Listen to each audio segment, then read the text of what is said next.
स्वागत है आप सभी का tech study ITI YouTube channel पर। आईटीआई फर्स्ट ईयर का जो नया पीडीएफ एम्प्लॉयबिलिटी स्किल्स का उसका आज हम लोग पार्ट 10 करेंगे।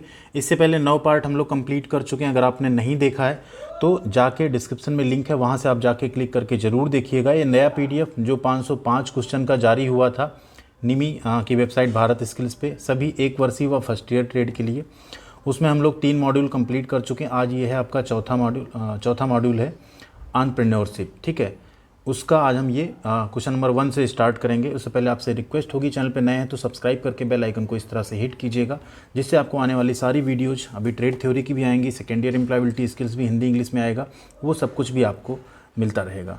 यहाँ पे हम लोग एक बार मॉड्यूल फिर से देख लेते हैं। देखिए, हम लोग 3 मॉड्यूल कर चुके हैं।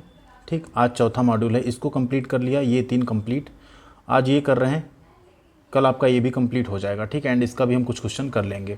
आपका टोटल 18 पार्ट में एम्प्लॉयबिलिटी स्किल्स फर्स्ट ईयर पूरा खत्म हो जाएगा। यहाँ पे बिना किसी देरी की स्टार्ट करते हैं। वीडियो को आप लोग लाइक बटन नहीं प्रेस करते हैं, जिस वजह से वीडियो कई बार डाउन हो जाती है यूट्यूब पे, तो प्लीज़ दबा के खूब दबाइए लाइक बटन। जितना आपको अगर वीडियो अच्छी लगती है तो लाइक कीजिए, अदरवाइज आप डिसलाइक भी कर सकते हैं, जिससे हमें पता चले कि हाँ आप लोगों को वीडियो पसंद नहीं आ रही, तो एटलीस्ट हम कुछ सुधार कर सकें उसमें। या आप कमेंट सेक्शन में हमें सुझाव दे सकते हैं कि सर कुछ और चीज़ें इसमें आप चेंज करिए। अदरवाइज़ अगर आपको सब अच्छा लगता है तो लाइक आपको ज़रूर करना चाहिए। पहला क्वेश्चन यहाँ पे देखेंगे, एंड जैसा हर वीडियो में होता है इसमें भी लास्ट क्वेश्चन जो है आपके लिए है, जो कि प्रीवियस पार्ट से एक बहुत ही अच्छा सा क्वेश्चन है, बोनस क्वेश्चन के तौर पर। उसका आंसर आप लोग कमेंट सेक्शन में ज़रूर कीजिएगा।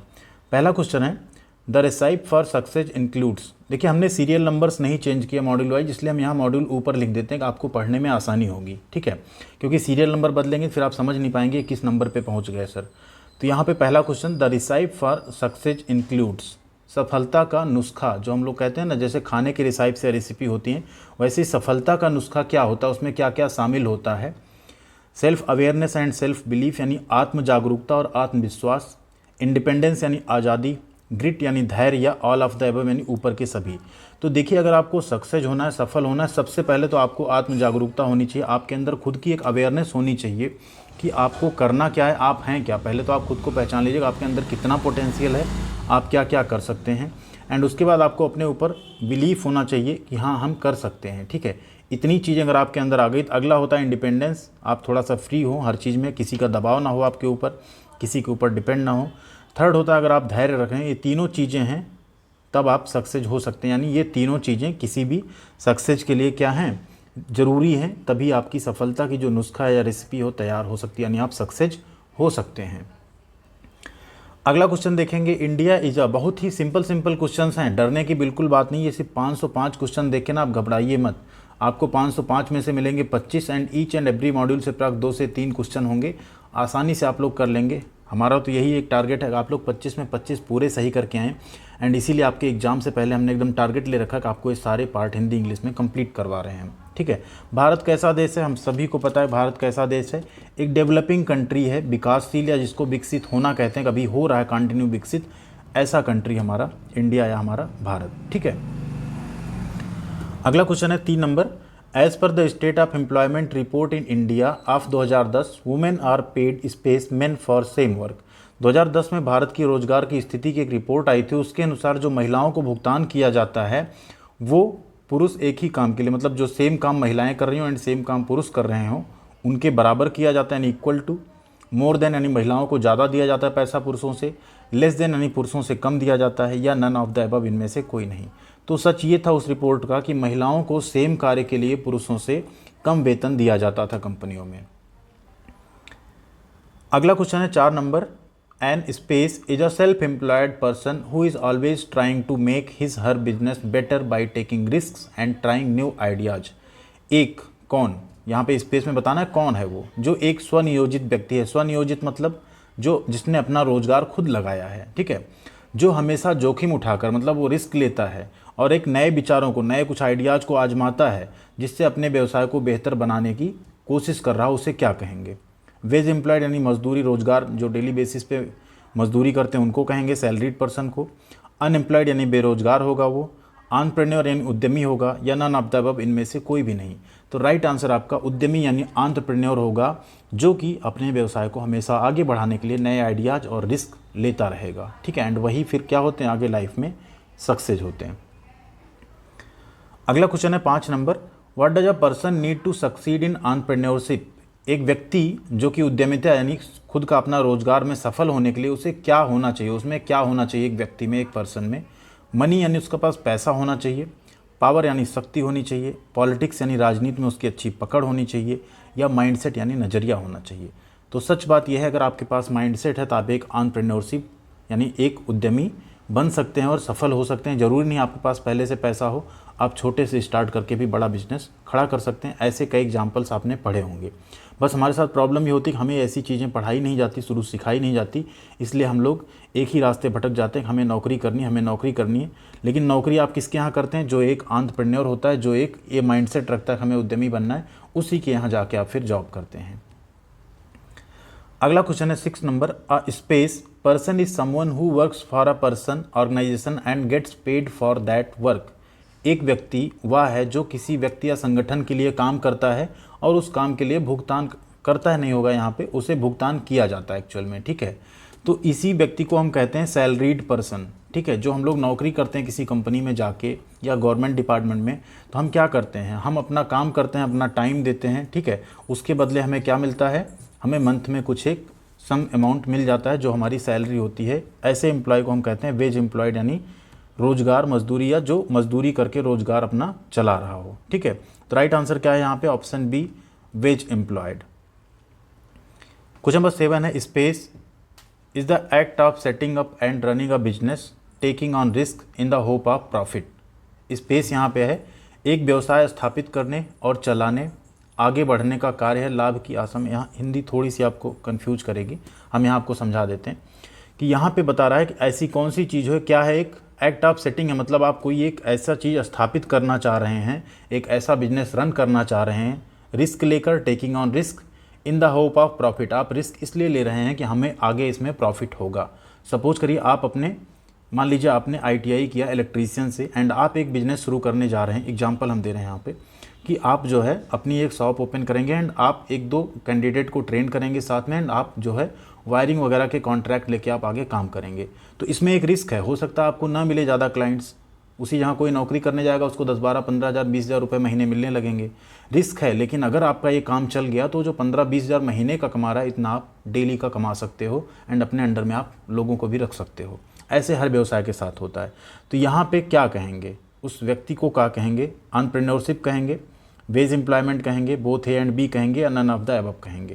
तो उसे हम कहेंगे एंटरप्रेन्योरशिप, यानी उद्यमी व्यक्ति कहेंगे जो अपना ऐसा सिस्टम रन करना चाहेगा या शुरू करना चाहेगा, ठीक है।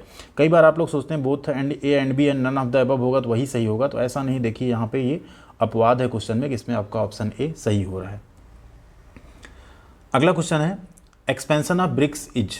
वीडियो कैसी लग रही है आप लोग कमेंट जरूर कीजिएगा, एंड इसमें क्या सुधार हो सकता है अगर वो भी कमेंट करेंगे तो अच्छा लगेगा हमें। ब्रिक्स का आपको विस्तार बताना है। देखिए इसको हम हिंदी में नहीं रख सकते क्योंकि यहाँ पे फुल फॉर्म वाले क्वेश्चंस जो हैं ये आपके हिंदी में नहीं आएंगे। तो ब्रिक्स का फुल फॉर्म एक्चुअल में होता है Brazil, Russia, India, China and South Africa. ये एक ग्रुप है जिनको मिला के ब्रिक्स बना है। आपने ब्रिक्स सम्मेलन के बारे में भी कई बार सुना होगा कि हमारे जो PM होते हैं, प्रधानमंत्री जी होते हैं, वो जाते हैं ब्रिक्स सम्मेलन में हिस्सा लेने, ठीक है। तो Brazil, Russia, India, China and South Africa, यही है आपका ब्रिक्स का फुल फॉर्म। अगला क्वेश्चन 9 है which of these is a quality of an entrepreneur. इनमें से कौन एक उद्यमी का गुण है, ठीक है। इनमें से कौन सा एक उद्यमी यानी एंटरप्रेन्योर का गुण है? हार्ड वर्किंग यानी मेहनती होगा, क्रिएटिव यानी रचनात्मक होना चाहिए, उसके अंदर कुछ आइडियाज आते रहने चाहिए डेली बेसिस पे, रिस्क टेकर यानी जोखिम लेने वाला होना चाहिए, या ऑल ऑफ द अबव यानी ऊपर के सभी। तो यहाँ पे आपका राइट आंसर हो जाएगा ऑल ऑफ द अबव। एक उद्यमी, एक एंटरप्रेन्योर में ये सारी क्वालिटीज़ होनी चाहिए, तभी वो आगे सक्सीड हो पाएगा लाइफ में, ठीक है। लाइक बटन अभी भी आप लोगों ने नहीं दबाया शायद, तो दबा दीजिएगा, ठीक है। अगर आपसे कोई भूल हो गई हो, आपने भूल गए हो दबाना। अगला क्वेश्चन है क्वेश्चन नंबर 10 है what does S in SWOT। SWOT क्या है ना, एक एनालिसिस है, इसका एक फुल फॉर्म होता है, ठीक है, स्ट्रेंथ, वीकनेस, अपॉर्चुनिटी, थ्रेट। ये इसके 4 फुल फॉर्म होते हैं। तो इसमें S का मतलब क्या होता है आपका?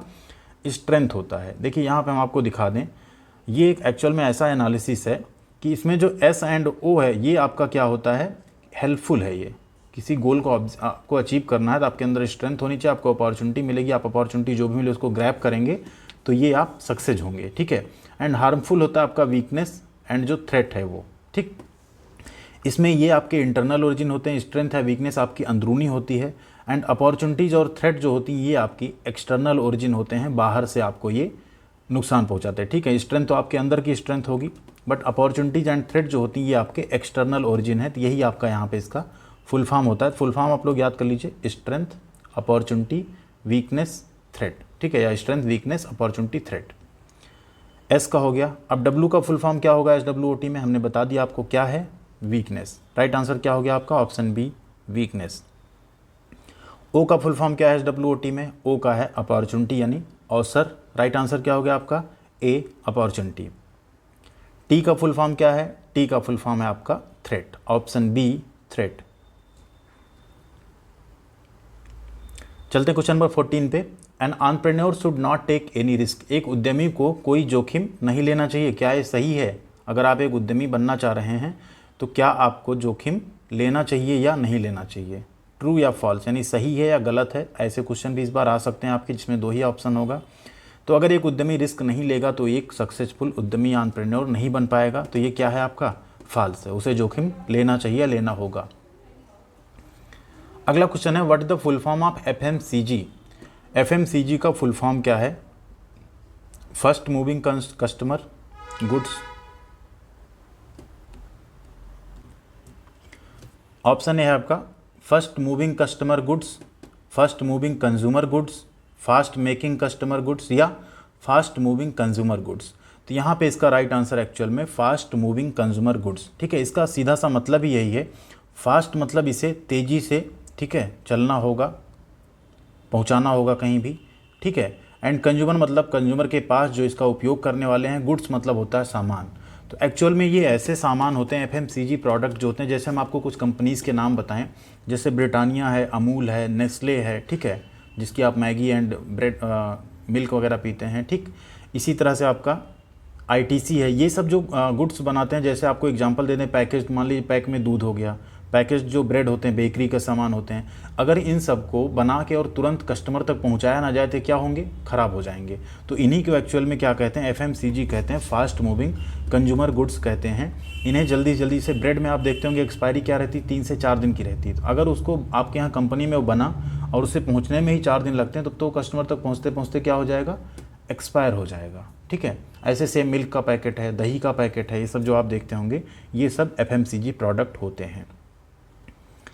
अगला क्वेश्चन है 16 number, best way to identify customer need is, ग्राहकों की ज़रूरतों की पहचान करने का सबसे अच्छा तरीका है, थ्रू थर्ड पर्सन यानी तीसरे व्यक्ति के माध्यम से, बाय एडवर्टाइजिंग और न्यूज़पेपर, अखबार पर विज्ञापन देकर, बाय ऑब्जर्वेशन एंड मैसेज, अवलोकन और संदेश द्वारा, या by talking to them and survey, उनसे बात करके और सर्वे करके। तो देखिए, अगर आप कस्टमर की नीड को आपको जानना है, ग्राहक की ज़रूरत को पहचानना है, तो आपको उनसे बात करनी पड़ेगी, उन्हें क्या चाहिए। एंड एक सर्वे भी आपको करा सकते हैं कि एक सर्वे कराइए, उसमें डिफरेंट क्वेश्चन पूछिए, कस्टमर को क्या क्या पसंद है, उसके बेसिस पे आप देखिए कितने % लोगों ने किस चीज़ को पसंद किया, उसके अकॉर्डिंग आप अपने प्रोडक्ट में, अपने बिजनेस में कोई चेंज कर सकते हैं। अगला क्वेश्चन है 17 नंबर, which are the important elements to remember while doing a customer survey, एक कस्टमर सर्वे, आप ग्राहक सर्वेक्षण आप कर रहे हैं, तो किन महत्वपूर्ण तथ्यों को आप या तत्वों को आप याद रखेंगे, याद रखना चाहिए। टॉक एंड टॉक मोर, यानी अधिक बात करें और ज़्यादा बात करें। राइट एंड रीड, लिखें और पढ़ें। ठीक है, लिसन एंड लिसन, सिर्फ सुने और सुने, कस्टमर की या जिसकी भी हो। या डी है लिसन, ऑब्जर्व एंड टॉक, सुने, ऑब्जर्व करें यानी निरीक्षण करें उसका, या ग्रहण करें उसे। ठीक है, एंड टॉक मतलब उनसे बात करें। तो सही तरीका यही है, अगर आपको एक सर्वे करना है तो ये तीनों चीज़ें आपको करनी पड़ेंगी। क्वेश्चन नंबर 18 है, what the full form of GST, GST कब लागू हुआ था, आप लोग कमेंट कीजिएगा, शायद आगे क्वेश्चन भी आपको मिल जाए वो। तो GST का फुल फॉर्म क्या है आपका, GST का फुल फॉर्म है गुड्स एंड सर्विस टैक्स। क्या है, गुड्स एंड सर्विस टैक्स। ये देखिए आ ही गया question. Goods and service tax जो GST बिल है वो इम्प्लीमेंट कब हुआ था। ठीक है, माल और सेवा कर GST विधेयक कब लागू किया गया था, 2017 में, 2019 में, 2020 में या 2018 में। राइट आंसर है 2017 में। क्वेश्चन नंबर 20 है, a space is the process of gathering data from people about certain topics by interacting with them, कुछ विषयों के बारे में लोगों से बातचीत करके उनसे डेटा एकत्र करने की प्रक्रिया है। Survey, case study, both A and b या नन ऑफ द अबव। इसे हम क्या कहते हैं? इसे हम कहते हैं सर्वे। यहाँ भी देखिए आपको बोथ ए एंड बी मिलेगा, लेकिन इसका ये मतलब नहीं जहाँ both A and B, none of the above या ऑल ऑफ द अबव हो वही सही हो, जरूरी नहीं है ऐसा सभी क्वेश्चन में, बट फिर भी आप ध्यान से पढ़ेंगे तो आपको समझ में आएगा क्या चीज़ सही है। तो उसे हम क्या कहते हैं? सर्वे। केस स्टडी क्या होती है कि आप कोई डेटा जब ले आते हैं, उसमें बहुत सारी रिपोर्ट्स हैं, उसके आधार पे आप कोई स्टडी करते हैं, फिर आप एक रिपोर्ट तैयार करते हैं, उसे हम कहते हैं केस स्टडी। ठीक है, कोई चीज़ मान लीजिए कहीं फेल हो गया, आपने कोई बिजनेस किया और फेल हो गया, ठीक है, बिजनेस से पहले आप करेंगे सर्वे, लेकिन बिजनेस फेल हो गया, फिर बिजनेस क्यों फेल हुआ उसके लिए आप करेंगे केस स्टडी, कि आपने कहाँ क्या कमी की थी इसलिए आपका बिजनेस फेल हुआ। ठीक है, अगला क्वेश्चन है 21, what the expansion of MSME. MSME का विस्तार क्या है? तो एमएसएमई का आपको फुल फॉर्म बताना है। एमएसएमई का एक्चुअल में फुल फॉर्म होता है micro, small and medium enterprises. Micro मतलब सूक्ष्म, स्मॉल मतलब लघु, एंड मीडियम मतलब मीडियम या मध्यम इंटरप्राइजेज। ऐसे जो इंटरप्राइजेज हैं इनको सपोर्ट करने के लिए एक मंत्रालय भी बना प्रॉपर। एमएसएमई जो है ये आपका इसी में इनको सपोर्ट करता है, सूक्ष्म, लघु और मध्यम उद्योगों को। ठीक, तो राइट आंसर क्या हो गया आपका? Micro, small and medium enterprises जितना यहाँ पे राइट आंसर है। अगला क्वेश्चन है, stand up India supports entrepreneurship among and space communities. जो स्टैंड अप इंडिया है वो किसे और किसे समुदायों के बीच उद्यमिता का समर्थन करता है? वुमेन एंड SC/ST कम्युनिटीज़ के बीच में, माइनॉरिटी एंड SC/ST कम्युनिटीज़ के बीच में, senior citizen and SC/ST communities या senior citizen and women communities. तो वो सपोर्ट करता आपका वुमेन्स एंड SC/ST कम्युनिटीज़ के बीच उद्यमिता का समर्थन करता है, जिससे ये भी जो हैं उद्यमी बन पाएँ, स्वरोजगार कर पाएँ और आगे बढ़ पाएँ। ठीक है, अगला क्वेश्चन है 23, how much bank loan the stand up India schemes offer for setting up new enterprises outside of the farming sector. नई स्थापना अगर आपको कोई करनी है, ठीक है, द स्टैंड अप इंडिया जो योजना है वो कितना बैंक लोन आपको प्रदान करेगी अगर आप फार्मिंग सेक्टर यानी कृषि क्षेत्र के बाहर का कोई उद्यम लगा रहे हैं? तो 50 लाख से 1 करोड़, 1 लाख से 10 लाख, 1 लाख से 50 लाख या 10 लाख से 1 करोड़। राइट आंसर आपका ऑप्शन डी, 10 लाख से 1 करोड़ रुपए।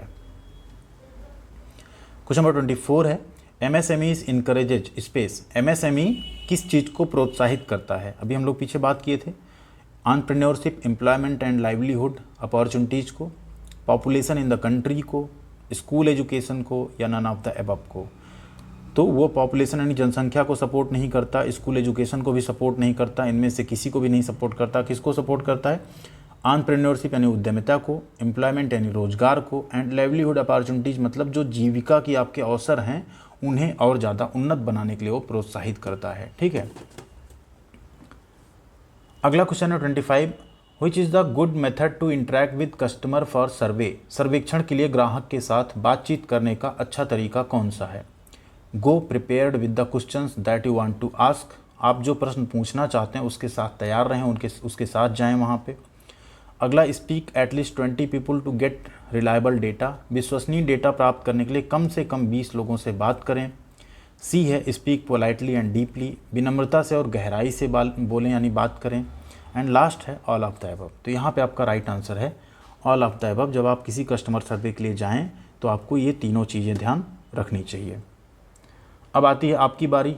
अभी वीडियो का एंड हो गया 25 क्वेश्चन पे। अभी भी लाइक बटन नहीं प्रेस किया है जिन लोगों ने, प्लीज़ प्रेस कीजिएगा। बोनस क्वेश्चन है, space is the mailing service run by Microsoft. बहुत ही इंपॉर्टेंट क्वेश्चन है। ऐसी कौन सी मेलिंग सर्विस है जो माइक्रोसॉफ्ट द्वारा संचालित होती है? ठीक, जीमेल, याहू, हॉटमेल या आउटलुक। जो भी राइट आंसर हो कमेंट कीजिएगा। एंड अगर वीडियो आप यहाँ तक देख रहे हैं तो ऑब्वियस सी बात हमारे लिए आप बहुत स्पेशल हैं। प्लीज़ चैनल को अगर सब्सक्राइब नहीं किया है, सब्सक्राइब बटन पे हिट करके आप बेल आइकन को हिट कीजिएगा। एंड हमारा टेलीग्राम चैनल है टेक स्टडी ITI, आप वहाँ पे हमारे साथ जुड़ सकते हैं। वहाँ पे हम आपको सारी अपडेट रेगुलर बेसिस पे देते रहते हैं। लाइक एंड शेयर वीडियो को जरूर कीजिएगा, अपने सभी ग्रुप्स में भी शेयर कीजिएगा जिससे सभी को इससे बेनिफिट मिल सके। मिलते हैं आपको अगली अपडेट के साथ अगले वीडियो में, तब तक बने रहिएगा चैनल पे। Thank you very much.